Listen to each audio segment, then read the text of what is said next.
there friends, this is Grace and I want to welcome you to a little tip video from me.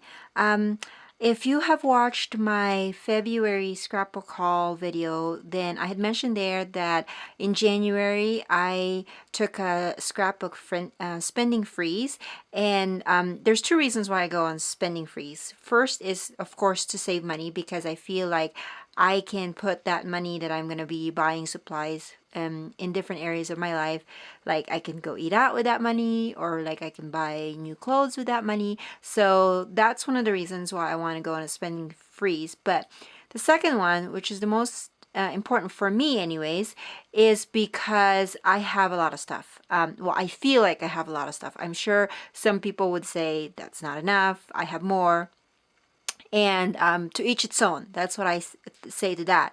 But for me, because I have worked in the scrapbook industry for about 7 years, being in design teams and working in publications, I have amassed a lot of stuff. And I personally feel, this is just me, but I personally feel that it was stagnating my creativity, because I want to play with all these things, but we all know we only have 24 hours in a day. So I felt like for me to be able to enjoy creating again, I need to stop buying, and then I just need to use what I got. And so I did that in January, and I was so surprised at myself that I actually was able to go through 30 days, I think it's 31 days maybe, of not being able to buy. And then, but I had a list of things that I wanted to get, and things that I saw everybody using and I thought would be cool to get. So I did purchase some stuff in February, which you will see in my February scrapbook haul video. And then in March, I am thinking that I'm going to go on another spending freeze. Now, my goal for this month, so that I don't get, sad that I'm not buying things, is my goal for this month is that I will make my own embellishments. So hence, I'm going to show you some of the things that I have done recently to make my own, to make my supplies extend a little further, and also to have fun playing. So the first thing is, I've seen a lot of people, and this is a really big trend, is the watercolor. And so I gotta tell you, I tried it last year and it just wasn't working. I don't know if maybe because I don't feel that I'm that artistic, but I gave it another try about a week ago, I think. And so I bought this watercolor paper, Canson, and I actually just got this at Walmart, and I got it last year, so I don't know how much it cost. I forgot, but it is 9 inch by 12. If I can focus, it's 9 inch by 12, and then it's 90 pounds, and I like it. Again, this is my first time trying watercolor, so I don't know what I'm missing, but I like this paper a lot. And like I said, it was at Walmart, so I don't think it was more than $5. Don't quote me on that. But another thing I've seen people use is the actual watercolor. Well, I've been contemplating of buying one, but then I don't. But then, and I found some people on Facebook and also on YouTube using Tombow markers. Well, I have those. It was gifted to me a long time ago, and so I thought, okay, well, I'll use them, because I really don't know. I haven't really used them. So here is what came out of it, is this watercolor effect on the background of this paper, which I totally am in love with. So how do you do that? Very quickly, I'm going to grab one of these papers, and I usually cut it to size.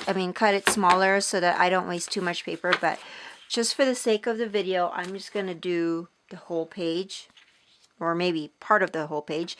And so I have my little water here in this yucky cup. Sorry, it's yucky. And then I have this very old brush. Now, I don't know, I'm sure there's better brushes out there, but because this is fine, this is my finest tip or point of the brush, then that's what I'm getting. And I actually put a little washi on the edge, on the bottom of the handle, just so I know this is my watercolor brush. Okay, so anyways, what I do is I just grab the Tombow marker, and I use the side where it's like free flowing type brush. I don't know what it's called, but that's what I do. And then I just run that,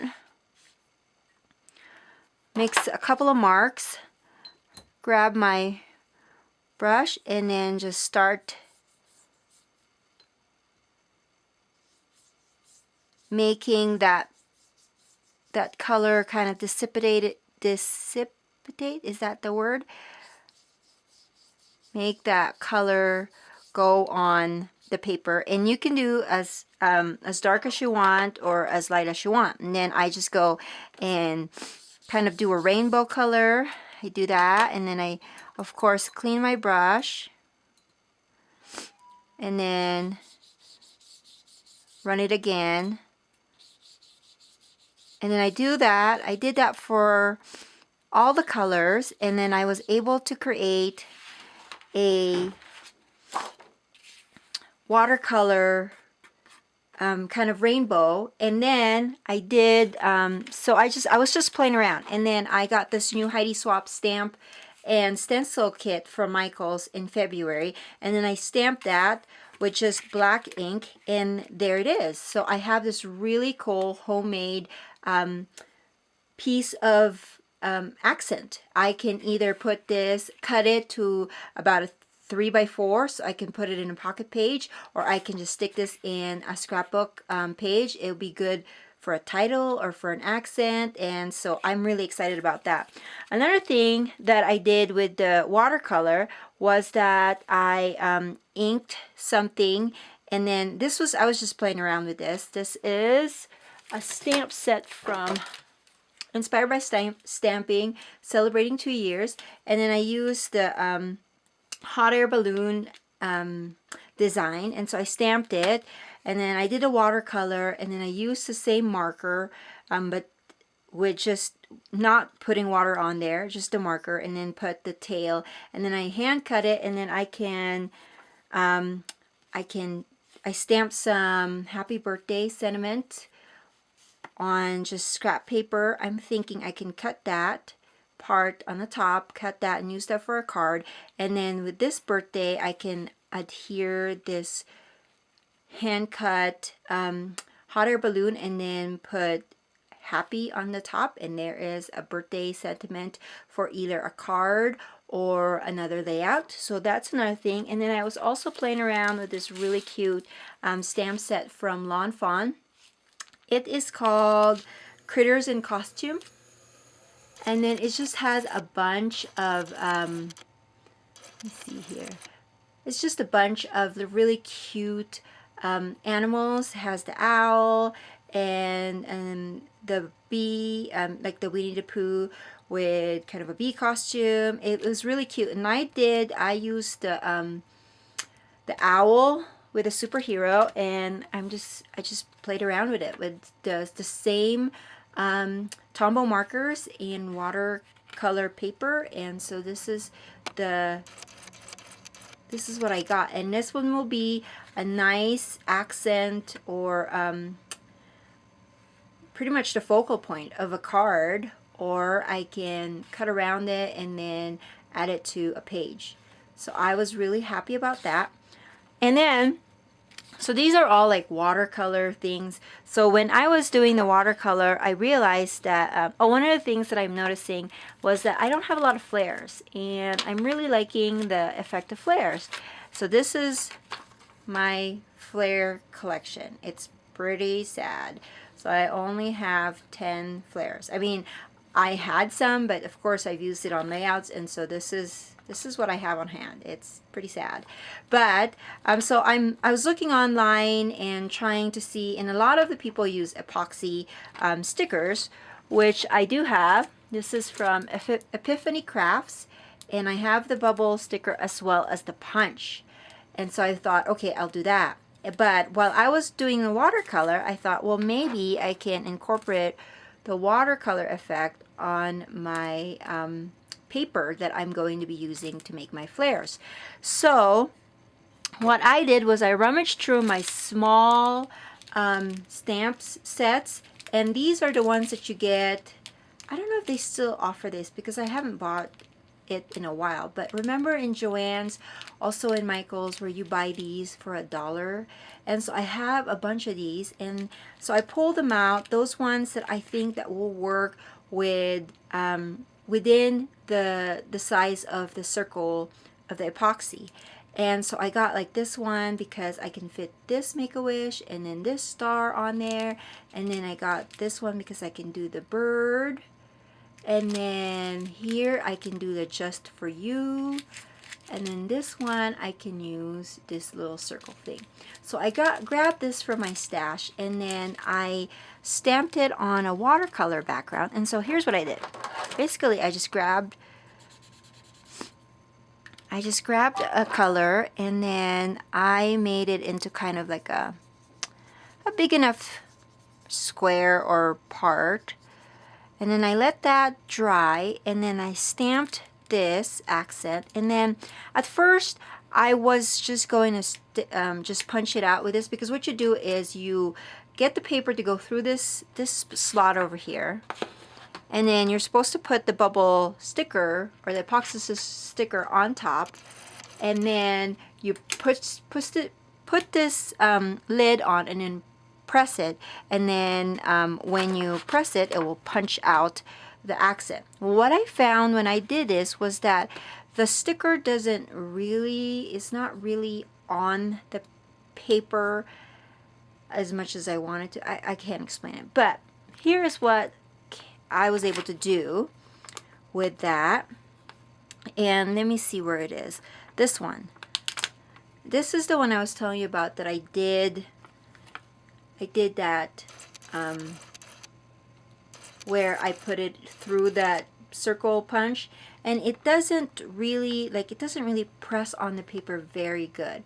So what I did was I just did it on my own. So I stamped the image on there, and then I put the actual epoxy sticker on top, and then I just cut around it with my scissors. So here is my homemade